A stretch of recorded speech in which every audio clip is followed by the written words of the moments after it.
Well, once again we see multiple violent tantrums from the religion of permanent offence. Some things never change, do they?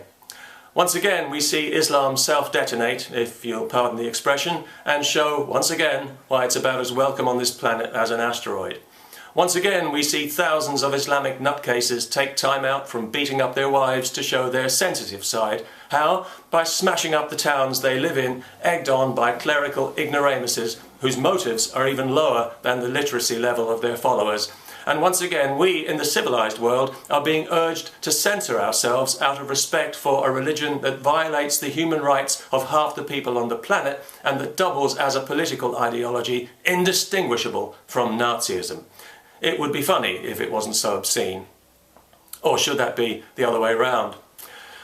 To call these riots infantile and imbecilic is to give them a dignity they don't deserve. They can only be described as Islamic. Let me get this straight. We're supposed to show tolerance and respect for a religion that doesn't know the meaning of either word and goes out of its way to prove it every day. We're supposed to amend our values to accommodate a religion that accommodates nothing and nobody. Dream on, people. It's not going to happen. Because with Islam, it's always a one-way street. We've learned that lesson the hard way. We can't afford any more tolerance and respect. We've been sucked dry.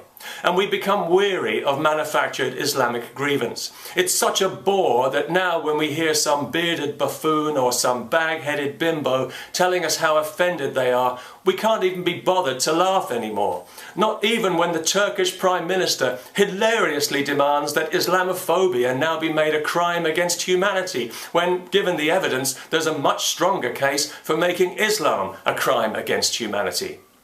Besides, Turkey is already hypocritically guilty of one of the worst crimes against humanity in history, the Armenian genocide, a crime it doesn't even have the balls to admit to.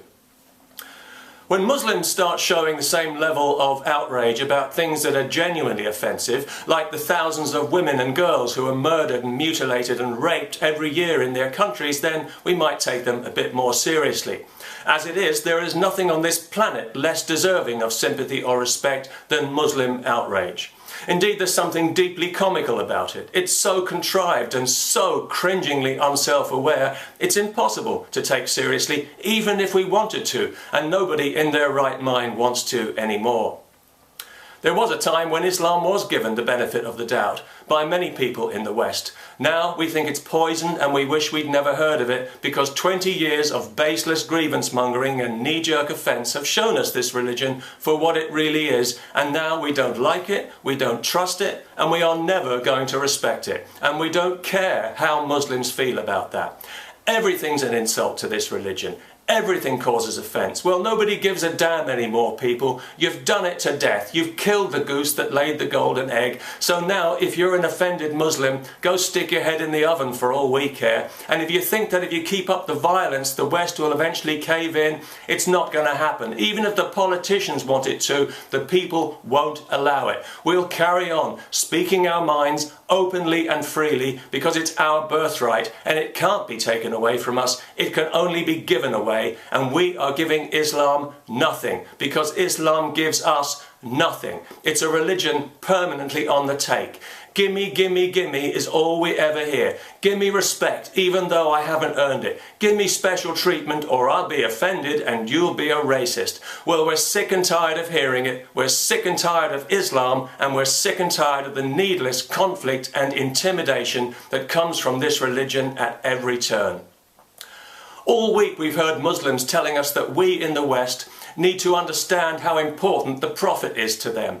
We do understand. And we don't care. That's the point. We don't care now, and we are never going to care. Get used to it. We don't give a damn about your feelings. Our feelings are more important, and our feelings tell us that we're sick to the back teeth of hearing about your religion, so stick a sock in it. And no amount of violence is going to change a thing. The more you riot and scream and shout, the less we're going to listen.